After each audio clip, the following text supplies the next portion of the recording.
Rafa Rius, ¿qué hay? Buenos días. Hola, Manolo y nuestros oyentes. Buenos días. Pues vamos a darle marcha a esto, a ver si despertamos ya. A ver, el silencio de los medios y el desastre del periodismo en la guerra de Ucrania. ¿A qué te refieres? Sí, es que me recordaba aquella famosa película de El silencio de los corderos, ¿no? Sí. De los medios de comunicación que se comportan como mansos y fieles corderillos dependientes de sus empresas. Y todo eso se refleja especialmente en estos momentos en el desastre del periodismo, o lo que yo califico como desastre del periodismo que estamos viviendo con motivo de la guerra de Ucrania, ¿no? Habría que partir de una premisa, porque contrariamente a lo sucedido durante las guerras del Golfo o de Kosovo, que fueron dos de los últimos referentes periodísticos del reporterismo, del periodismo a pie de barricada, pues la prensa occidental, en este caso, en el caso de Ucrania, está evitando cualquier análisis crítico del tratamiento que está dando al presente conflicto, ¿no? Porque una vez más caemos en el pensamiento binario y reduccionista, buenos y malos y sin matices críticos de ninguna clase. Porque ¿cómo explicar, si no la persistencia de semejante silencio de ese pensamiento crítico después de un año que ya ha pasado tiempo de la invasión de Ucrania? Pues es posible que lo indefendible de la agresión rusa justifique que los periodistas se hayan vuelto portavoces de todo tipo de belicismos, ¿no? Ahora hay que enviar armas a Ucrania a costa de lo que sea y apenas se oyen voces en contra, ¿no? Si acaso, por buscar antecedentes de esta nueva forma de periodismo, en 2003, durante la invasión de Irak, se descubrió un nuevo invento periodístico, que era la práctica, no sé si lo recuerdas, de un periodismo que llamaban periodismo empotrado, Sí, señor. embedded, en inglés, que consistía en que había en las unidades del ejército estadounidense que estaba invadiendo Irak, habían periodistas militarizados que, infiltrados en el ejército USA, pues enviaban crónicas que más parecían partes de guerra, como mucho algo mejor redactados, y que sobre todo algunos profesionales conscientes y lúcidos pues arrugaran un poco el entrecejo, ¿no? Como diciendo, ¿esto qué es? Bueno, pues 20 años después, ese periodismo empotrado es el más habitual y el más normalizado en esta guerra de Ucrania, ¿no? O sea, aquí todo el mundo va con unos o con otros, bueno, en este caso con unos, porque con Putin, como es el mal oficial, pues no va nadie, pero bueno. O muy poca gente va con Putin, pero esto no es ningún partido de fútbol.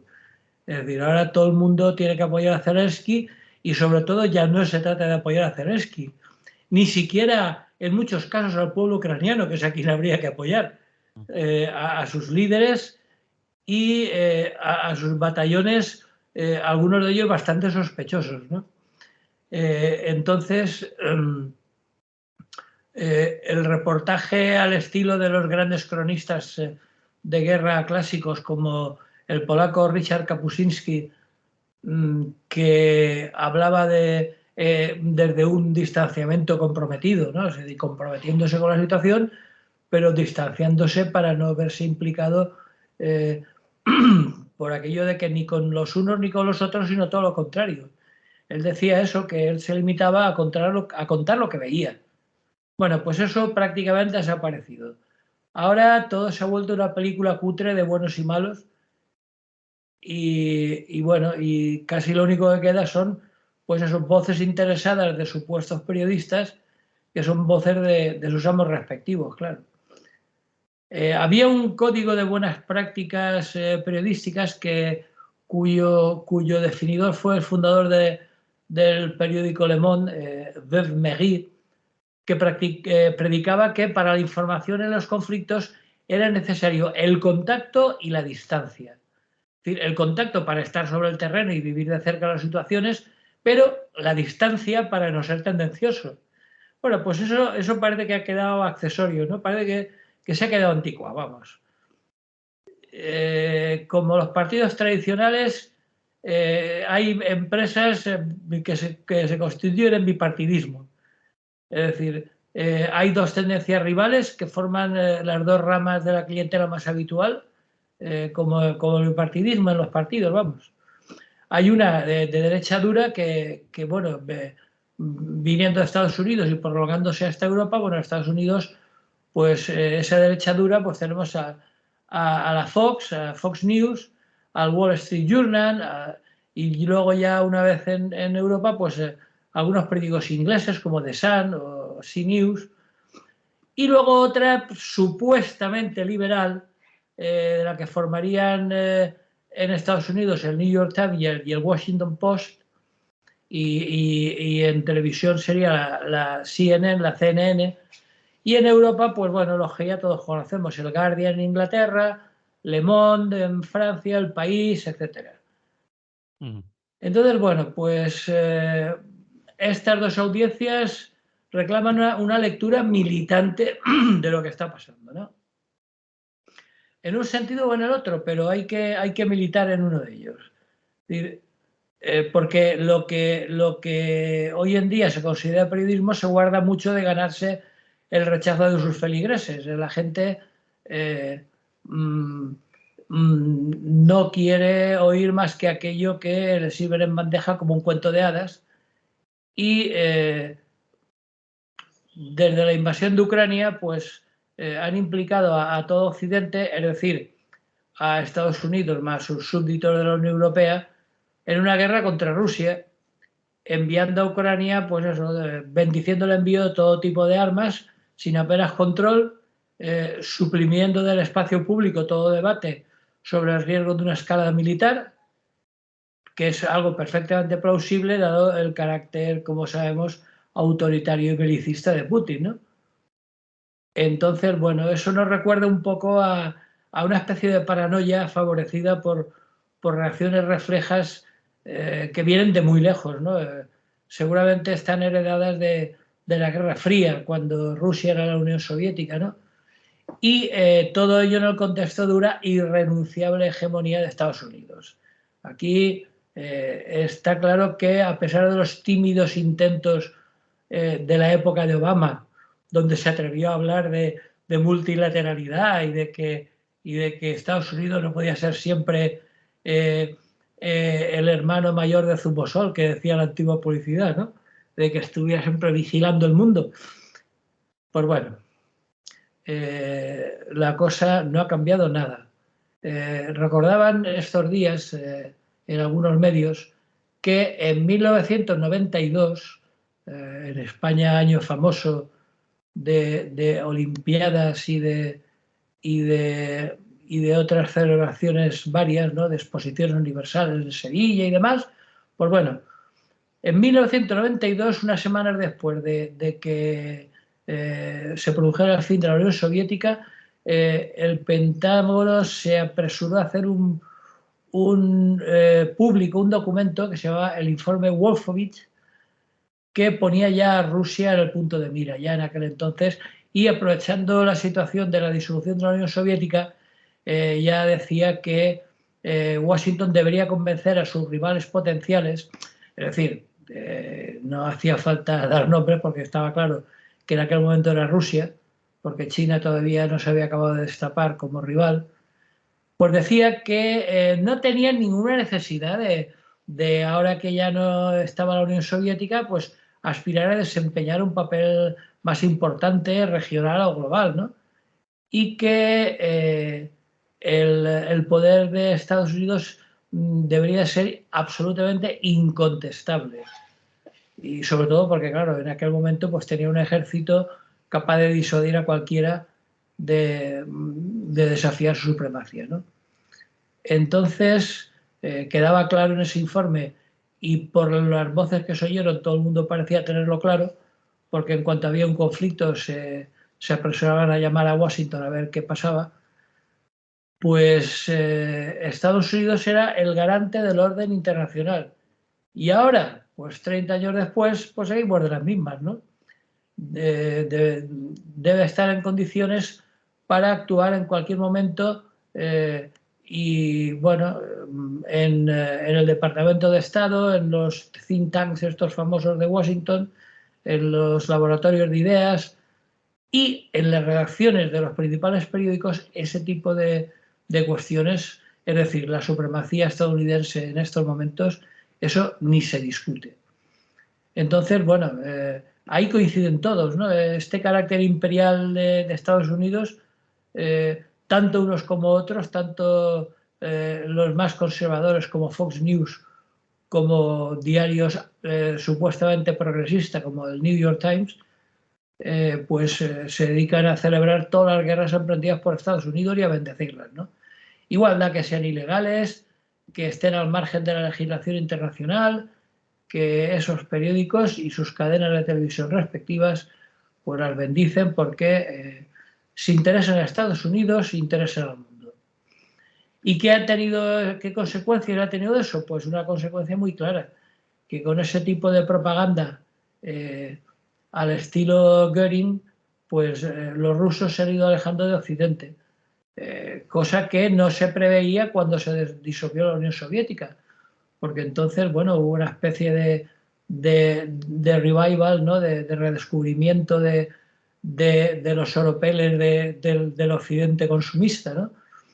Y no se trata solo de que los medios rusos se vean afectados por la propaganda occidental que están haciendo correr acerca del presidente Putin, como algo amenazante y repulsivo, ¿no? Que tampoco hace falta insistir mucho. Yo creo que Putin ayuda bastante a tener esa imagen en Occidente, pero también en gran parte por el desencanto que han producido los supuestos paraísos liberales occidentales, que luego se vio que no eran tales. Recordemos ya las primeras imágenes postsoviéticas, las colas que se montaban en Moscú ante el primer McDonald's que abrieron, ¿no? Y cómo ahora han acabado cerrándolo. Bueno, pues entonces consumían entusiasmados la comida basura y no mucho después, pues la mayoría de los rusos, según las encuestas que se hicieron en su momento, desaprobaban el control que de la economía rusa había por parte de grupos extranjeros.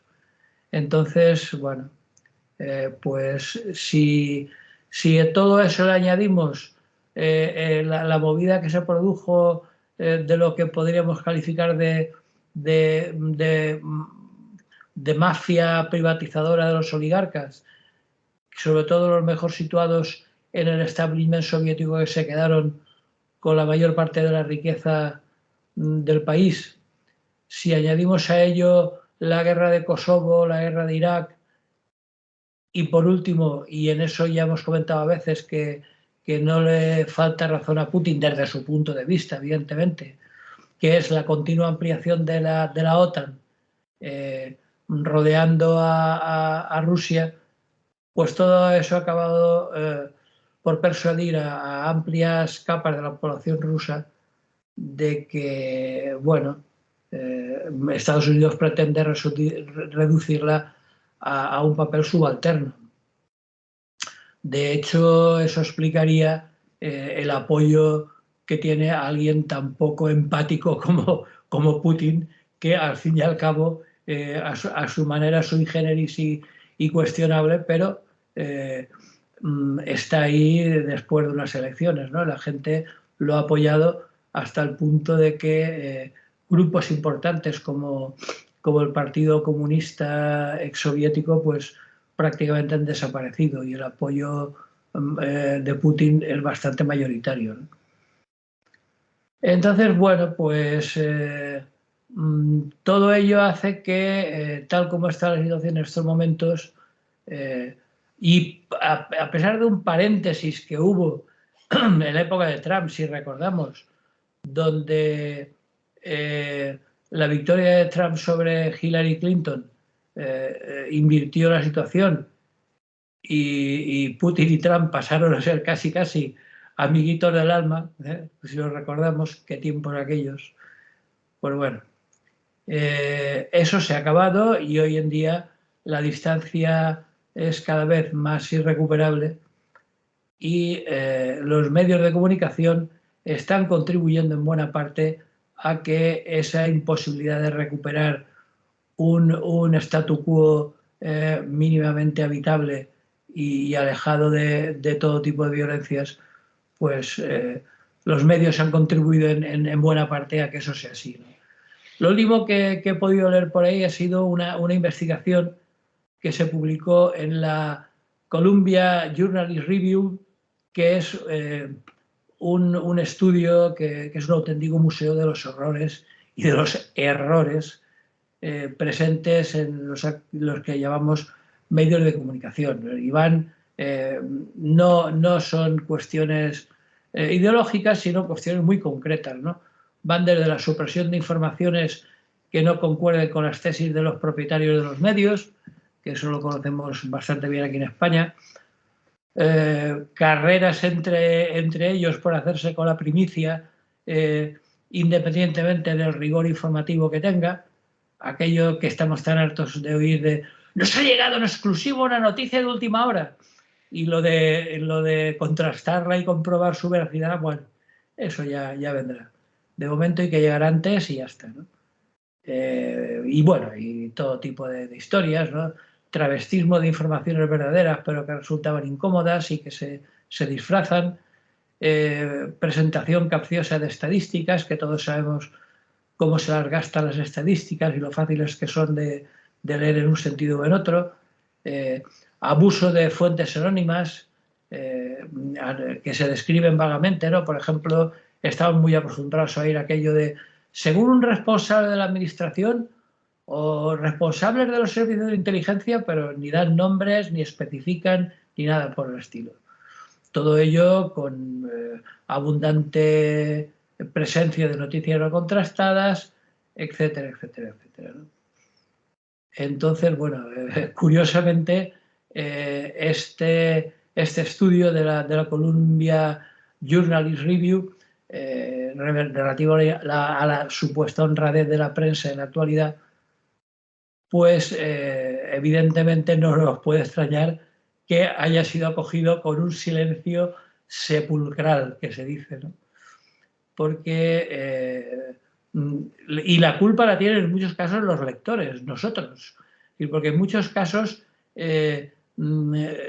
sus lectores prefieren ver confirmadas sus convicciones de aquello que antes de leer ya querían creer, antes que ser despojador de esa inteligencia virginal, ¿no? De, ay, no sabía yo, no sabía. Porque, bueno, hay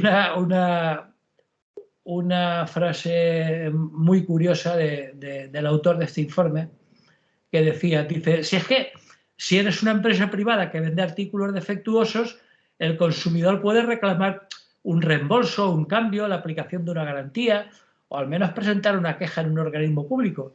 Pero contra un periodismo de mala calidad, lo único que se puede hacer es cambiar de cadena, enviar un comentario en las redes o tirar el periódico a la papelera, vamos. Bueno, pues así están las cosas, tanto en Estados Unidos como en Europa, en las grandes cadenas de distribución de información, y eso está llevándonos a que el pacifismo sea visto como una absoluta ingenuidad y que, bueno, pues eso que hemos dicho a veces, más madera que es la guerra, ¿no? Es decir, la defensa de Ucrania, eso tiene, decía en este informe que tiene algunas características de religión, ¿no? Es decir, una religión secular. Y sus curas son los periodistas. Es decir, se trata de cultivar el culto a los valores occidentales para la buena salud de las armas progresistas, que están todas movilizadas contra el imperialismo de Moscú. Si a eso le sumas las arengas nacionalistas y el tradicionalismo reaccionario de Putin, pues todo ello favorece esta actitud que, bueno, pues nos ha metido en un contexto, como decía al principio, ha convertido las informaciones de las grandes cadenas en una película de buenos y malos, y que ahora hay que apoyar a Ucrania y a Zelensky sin ningún tipo de matices ni tibiezas, y excluyendo, por supuesto, cualquier forma de cuestionamiento o de crítica, ¿no?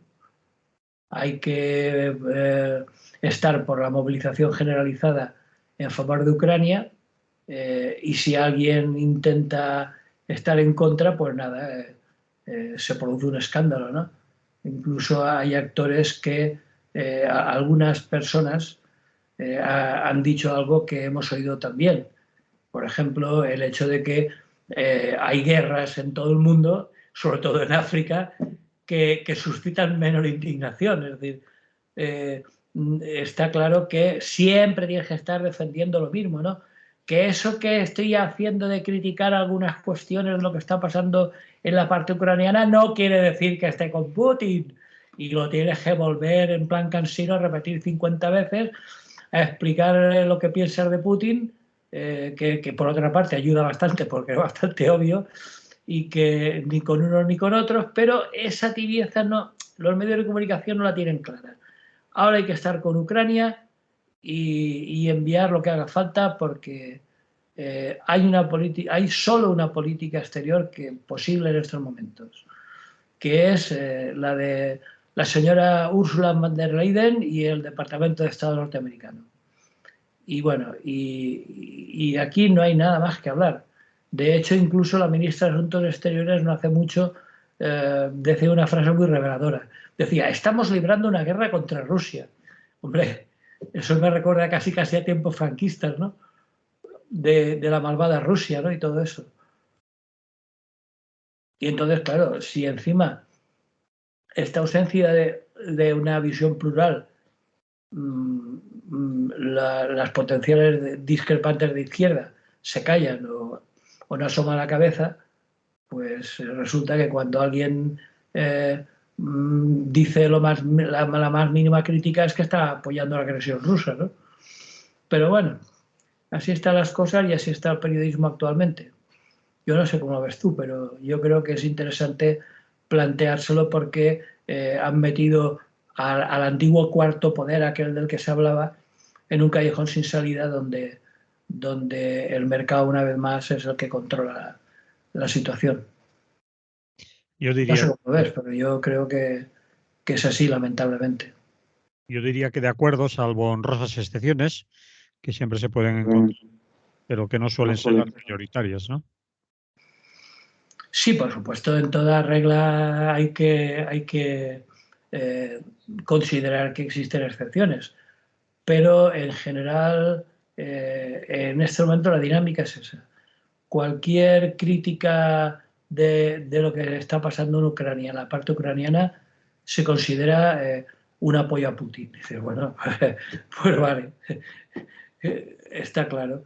Me recuerda también un poco a lo que pasaba en cierto momento en Cuba. Es decir, había personas que, felicitándose por la revolución cubana castrista del año 59, se decía que la mejor forma de ayudar a la revolución cubana era desde la crítica, ¿no? Porque evidentemente había y sigue habiendo, evidentemente, muchas cosas que criticar en Cuba, y que esa era la forma que algunos considerábamos más adecuada para ayudar a la revolución.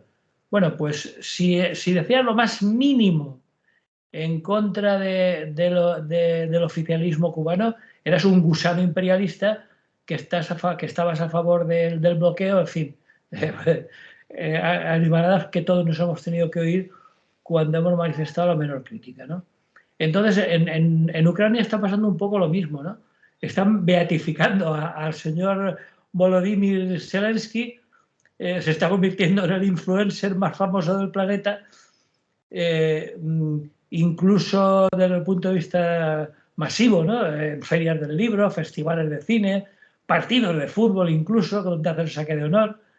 Es decir, entonces llega un momento en que incluso sus frases, en muchos casos apócrifas, como aquella que ha salido en tantos medios, de que decían, necesito municiones, no dar un paseo, cuando le ofrecían a la evacuación, que luego se ha visto que era apócrifa, que era falsa. Es decir, bueno, pues incluso así se está beatificando al señor Zelensky, y como a Putin no hace falta condenarlo porque él se condena solo, pues parece ser que esto se convierte en una mala película, en un western de esto de buenos y malos, ¿no? Entonces, bueno, pues hay que llamar la atención sobre ello y estar pendiente de verificarlo todo, porque es que las informaciones que llegan de Ucrania ya se le han pillado un montón de renuncios, ¿no? De que en estos momentos gozan de una presunción de veracidad más bien escasa, ¿no? Es decir, porque hay a veces que filtran comunicados a la prensa occidental que resultan inverosímiles, ¿no? El ejemplo reciente más escandaloso ha sido el cachondeo informativo que se ha montado con el sabotaje del gasoducto del Nord Stream, ¿no? Es decir, bueno, pues primero sospecharon de Rusia, cosa que no tenía ningún sentido, porque era lo que en caso de arreglarse las cosas le iba a permitir exportar. Luego, evidentemente, incluso medio de Estados Unidos, señalando a quién beneficiaba, vieron la mano de Estados Unidos en la explosión, porque evidentemente, y eso más allá de saber quién fue en realidad, porque sospecho que seguramente nunca lo sabremos, lo que es evidente es que Estados Unidos hoy en día es el primer exportador mundial energético, por lo tanto está claro que a quién beneficiaba. Y luego incluso pues muchos han hablado de algún comando ucraniano, ¿no? Que tampoco era muy bien que pintaba allí saboteando aquello. Es decir, hoy en día las informaciones de los asuntos realmente importantes son absolutamente inverificables, ¿no? Entonces, bueno, la situación está como está y no hay ningún tipo de control sobre el terreno. Las informaciones periodísticas, como digo, nos llegan siempre en blanco y negro. No se comenta, a veces ya se empieza a hablar de la necesidad de retomar las conversaciones de paz y demás, pero yo no he leído ni online ni en papel un debate real y en profundidad sobre los peligros de una escalada bélica, ¿no? Cuando todo indica que si la guerra se alarga, el peligro es algo real, ¿no? Porque resulta que los medios más importantes, por lo que he leído yo por ahí, pues asimilan toda idea de negociación al hecho de dar satisfacción a Putin, ¿no? A las reclamaciones rusas. Entonces dices, bueno, pues vale, o sea, si la guerra no lleva avisos de que se acabe y si hablar de conversaciones de paz es dar la razón a Putin, pues bueno, apaga y vámonos, ¿no? Entonces, yo creo que lamentablemente la situación en Ucrania nos está viendo para aquellos que nos interesa el periodismo y que creemos que la libre circulación de noticias es algo importante en el mundo en el que vivimos, pues a lamentar que la situación sea así y pues que hayamos perdido toda perspectiva histórica y que estemos en manos de las grandes empresas de comunicación, ¿no? Muy bien, muy Eso era bien. lo que quería yo significar, ¿no? Porque hay otra cuestión y es que es muy curiosa para que veamos cómo están las cosas y es el tema del imperialismo. Es decir, se ha dicho innumerables veces que Putin quiere recuperar la gran madre Rusia, que tiene, desde que tomó el poder, una visión imperialista de su país, que siempre pretende conquistar nuevos territorios o antiguos territorios y demás. Vale, eso yo creo que es demasiado evidente como para ponerlo en duda. Pero, ¿quién habla del imperialismo de Estados Unidos? Por ejemplo, ¿no? Es decir, que se dijo cuando se metió en Kosovo, más adelante en sus dos guerras del Golfo, en Irak, ¿no? Que lo ha dejado, pues como todos sabemos, hecho un auténtico desastre, o en Afganistán. Eso no es imperialismo, es decir, no, eso es defensa del mundo libre.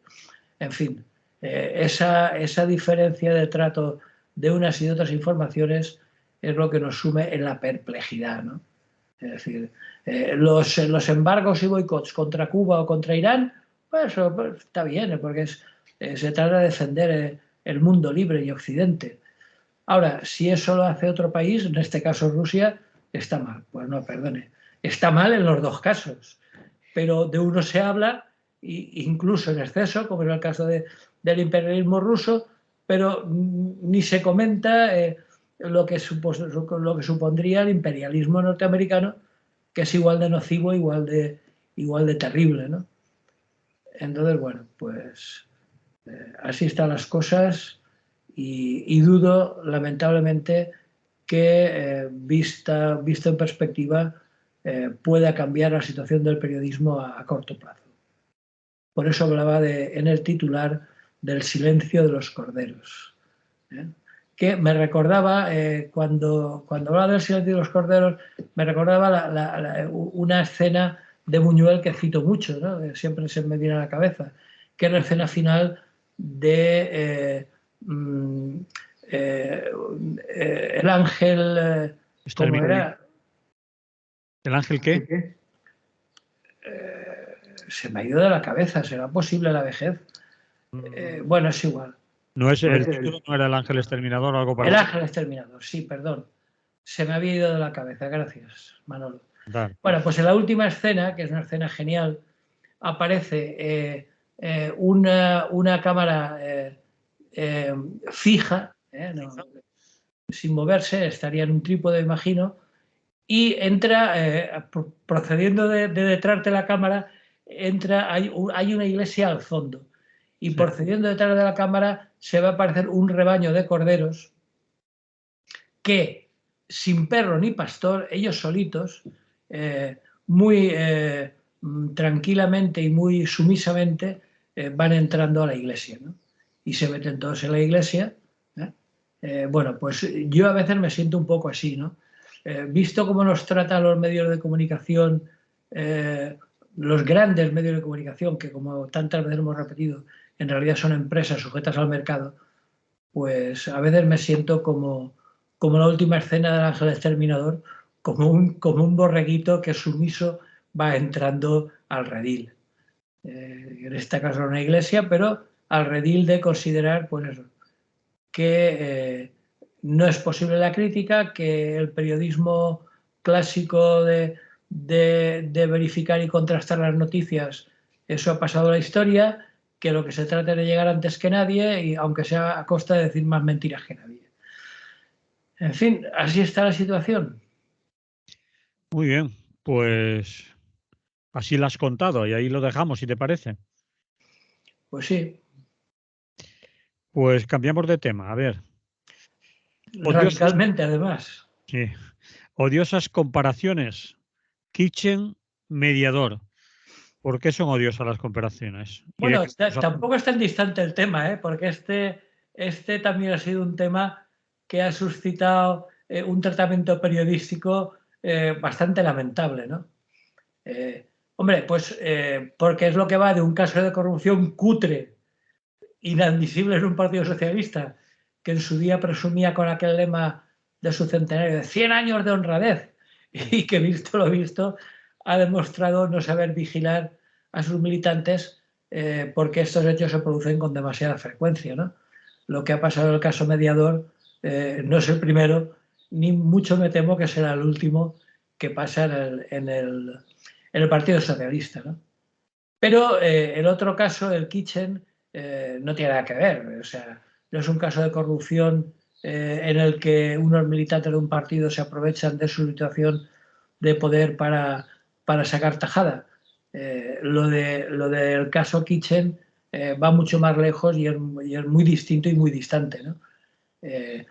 El caso Kitchen debería ser estudiado como paradigma de lo que es el fuego amigo, ¿no?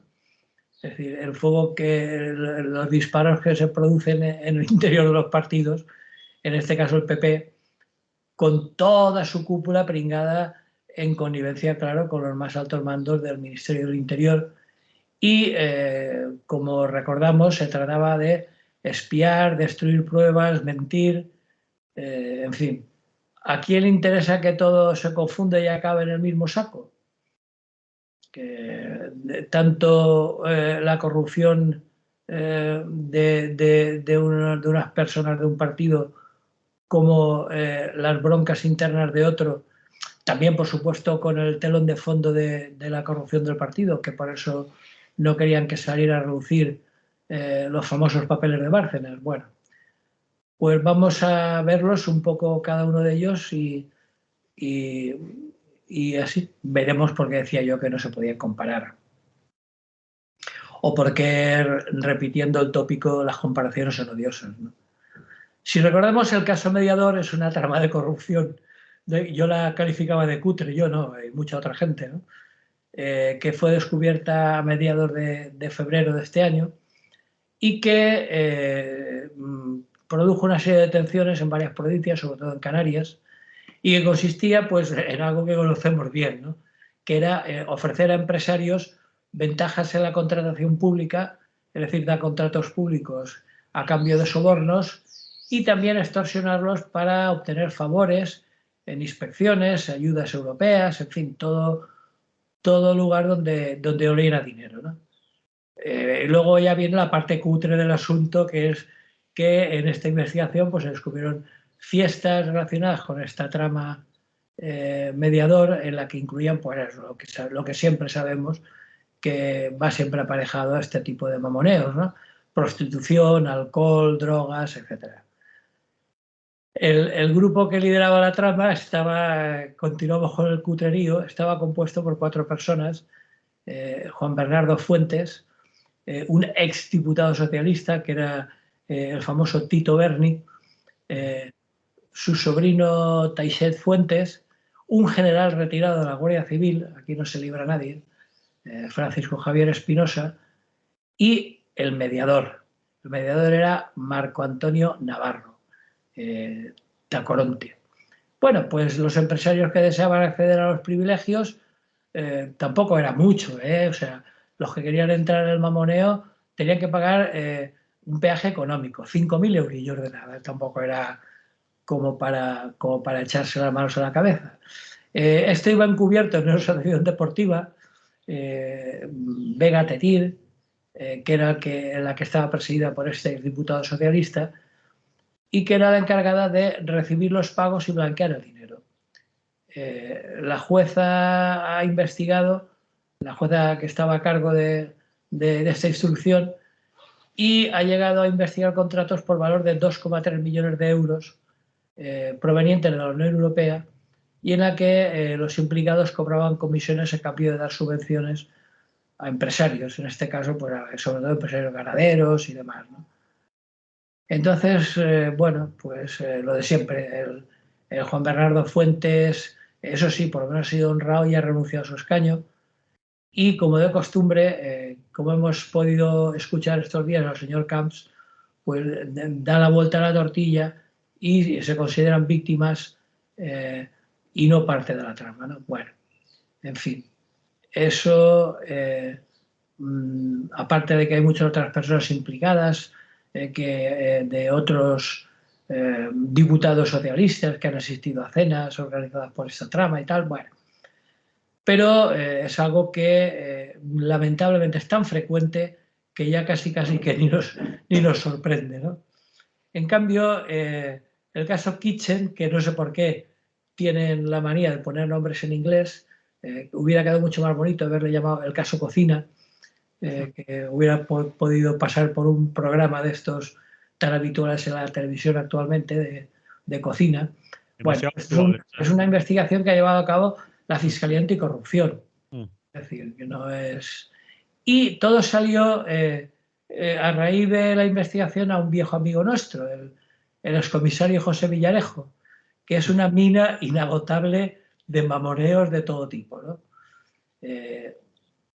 Ahí, bueno, pues por en medio estaban pues toda su corte de honor, ¿no? El comisario Eugenio Pino, el antiguo chofer de Luis Bárcenas, bueno, por supuesto, todo ello estaba tenía como telón de fondo los famosos papeles de Bárcenas, ¿no? De los que, por cierto, nunca se volvió a hablar y que incluso, como sabemos, aplicaban a un tal o M. Rajoy, perdón, pero que no tenía nada que ver con el expresidente, evidentemente.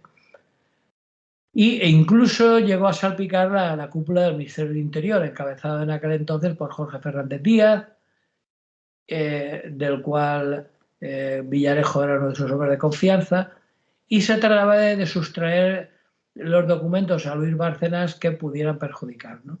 Entonces, esto es lo que desde el Ministerio se bautizó como Operación Kitchen. Entonces, bueno, pues parece que llegaron a sustraer a Luis Bárcenas su agenda personal, donde figuraban documentos de la contabilidad del PP, notas sobre financiación irregular de las campañas en Madrid, que ya habían sido investigadas en la Púnica, en fin. Recordemos que incluso, aquí también hay aspectos cutres. Hubo una visita al domicilio de Bárcenas cuando él estaba en la calle, donde un supuesto cura vestido con sotana se presentó delante de la mujer y del hijo, contando no sé qué coplas, a ver si conseguía sacar algo, en fin, ya qué sé. Pero aquí ya no es un exdiputado. Aquí está metido por medio, como he dicho, desde Jorge Fernández Díaz, exministro del Interior, el secretario de Estado de Seguridad, Ignacio Cosidó, que era entonces director general de la Policía, el director adjunto operativo de la Policía Nacional y, por supuesto, político. Está también por medio la pareja de María Dolores Cospedal y su marido, que en aquel entonces era nada menos que secretaria general del PP y presidenta de la Junta de Comunidad de Castilla-La Mancha. En fin, todo eso es lo que se ha vuelto a destapar ahora. Algunos dicen que por un intento del PSOE de neutralizar la otra operación de signo contrario, pero el caso es que, bueno, lamentablemente y afortunadamente para los que denunciamos la situación de la política parlamentaria, pues una vez más, para la gente que lo quiera ver, se está demostrando que esto, lejos de ser aspectos puntuales, es una especie de gota malaya que continuamente está cayéndonos sobre la cabeza y cuando se acaba uno aparece otro, cuando acaba uno del PP empieza uno del PSOE, cuando acaba uno del PSOE empieza otro del PP y así sucesivamente en los principales partidos que tocan dinero. En fin, muy lamentable, pero así está la cosa. Sin embargo, nos propones que no nos confundamos, ¿no? Que no Que no nos confundamos porque son parejos, distintos. vamos. Sí, sí, claro. A mí me parece mucho más grave el tema de la kitchen, ¿no? Que el tema mediador. El tema mediador es pues eso, uno más de entre los muchos que ha tenido que sufrir el PSOE, pero el caso Kitchen explica muy claramente, muy claro cómo funcionan los partidos en su interior, en este caso cómo funciona el PP, tanto para su financiación ilegal como para la práctica de todo tipo de actuaciones ilegales utilizando los medios del Ministerio del Interior para cuestiones partidistas. Vamos, eso me parece muy grave y es absolutamente inaceptable. Otra cosa es que acaben echando tierra sobre el asunto, que es lo que suele pasar en estos casos, pero bueno, tampoco nos sorprendería. Muy bien. Vamos ya con cuestiones más breves, más cortas. Mira el reloj para que te dé tiempo. Sí. Situación actual del acuerdo del grano entre Rusia y Ucrania. Sí, esto otra noticia preocupante. Es decir, si recordamos, y es posible que no lo recordemos porque las noticias cambian a tal velocidad que a veces es difícil, uno de los pocos motivos para la esperanza en el conflicto ucraniano es el tratado que se acordó el verano pasado para, según este tratado, aliviar el hambre de los países del tercer mundo, levantando Rusia el embargo de los puertos del Mar Negro para que Ucrania pudiera exportar su grano. Sobre todo en este caso creo que era maíz y trigo. Bueno, pues eso también parece ser que tenía la intención de llegar a los mercados occidentales para estabilizar los precios y demás, y sobre todo con destino a los países con mayores necesidades alimentarias que, como recurrentemente sabemos, están en África, la mayoría. Y algunos en Asia, pero la mayoría en África. Bueno, pues este mes de marzo expira la extensión del acuerdo eh, para permitir la salida de grano por el Mar Negro y ya se han estado descubriendo algunas cosas muy poco claras, ¿no? En concreto, se están estudiando si es que se prolonga, establecer de manera clara garantías de seguridad para poder supervisarlos. En este caso, parece ser que sería la salida del Mar Negro en el Bósforo, en el territorio turco, para comprobar, por un lado, que transportan alimentos y no armas, eso los rusos han insistido en ello, y que no ocurra lo que parece que está ocurriendo durante este casi un año, en el que se han exportado hasta 22 millones de toneladas de granos y han navegado decenas de barcos que estaban bloqueados en los puertos de Mariupol y de Odessa. Y bueno, se ha descubierto ahora que parece ser que no ha llegado tanto a los países donde más falta hacía, sino que se ha utilizado para la especulación de los alimentos, eh, hasta el punto de que ha tenido que intervenir el señor Antonio Guterres, el secretario general de la ONU, para denunciar, por una parte, que la gravísima crisis alimentaria que podía afectar hasta casi 2.000 millones de personas, más de una quinta parte de la humanidad, y que iba a perjudicar sobre todo hasta 45 estados africanos que eran los más directamente afectados por esta amenaza, ¿no? Entonces, bueno, pues se ha visto que en algunos casos se había desviado hacia otros puntos de distribución para especular con los precios e impedir que bajaran demasiado, porque ahora los intermediarios, como sabemos, están frotándose las manos por cómo están subiendo los precios de los alimentos. En fin, simplemente denunciar eso, esperar que se renueve ese acuerdo y que por lo menos sigan abiertos los puertos ucranianos del Mar Negro y que se controle el destino final de ese grano para que no contribuya a la especulación y sí a remediar en parte, una parte muy pequeña, la gravísima amenaza de hambruna que pende cual espada de Damocles sobre el continente africano. Incluso se ha denunciado que algo del maíz, digo algo porque no sé cuánto exactamente, que ha salido de Ucrania, comprado por empresas internacionales, parece que su finalidad no ha sido la alimentación, sino que lo están utilizando para producir biofuel o incluso para pienso para animales, ¿no? En fin, eh, esperemos que la cosa no vaya por ahí y que se remedie en parte las hambrunas que en este momento agobian al mundo, ¿no? Muy bien, otro tema, otro titular. El podrido planeta de Planeta. Sí, el primer planeta sería con minúscula y el sentido segundo común, y el otro con mayúscula, sí. el otro con mayúscula, la editorial Planeta. Vale. Bueno, pues entre las cosas que están saliendo a relucir con la reapertura del caso Cocina, este del que hablábamos, en uno de sus muchos flecos, hemos podido constatar lo que ya sospechábamos hace ya mucho tiempo. Es decir, que el grupo Planeta es un lobby mafioso dedicado a presionar a los cargos públicos para obtener prebendas y, en este caso, más allá de su labor editorial o conectado con ella, pretendían obtener la licencia para crear una universidad privada.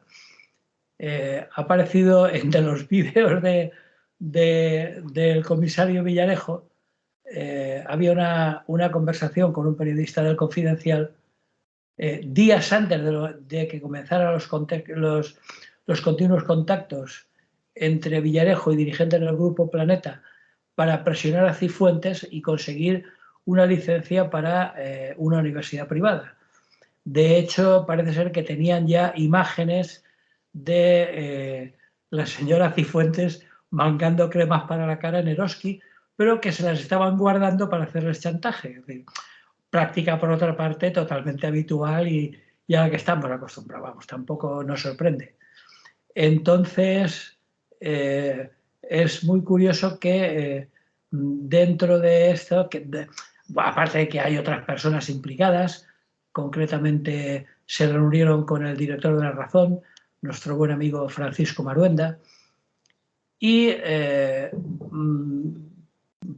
estaba claro que la señora Cifuentes no tenía claro lo de permitirle a Planeta. En principio querían montar una escuela de negocios ¿dónde? ¿En qué universidad? A ver si lo adivinas. ¿La Autónoma de Madrid? No, autónoma sería. En la Rey Juan Carlos, Claro, sí, sí, sí, sí. la famosa Sí, sí, que expende papeles como si fuera un estanco. Bien, pues en la Rey Juan Carlos, Planeta quería montar una business school, que se llama, de una escuela de negocios, que actuaría como adscrito a la Rey Juan Carlos, pero que con la obtención de esa licencia podría emitir títulos, es decir, másters a tutiplén, independientemente como universidad privada. Y bueno, y por supuesto eso tampoco era casual, lo que permitiría al Grupo Planeta era no tener que cotizar a la Rey Juan Carlos un importante porcentaje de lo que ingresaban por cada matrícula, ¿no? Entonces, bueno, podría también fijar y ampliar su oferta educativa, en fin. Entonces, bueno, Planeta, con todo el revuelo que se formó con las cremas, pues no consiguió la licencia con el gobierno de Cifuentes. Pero, calma, no pasa nada.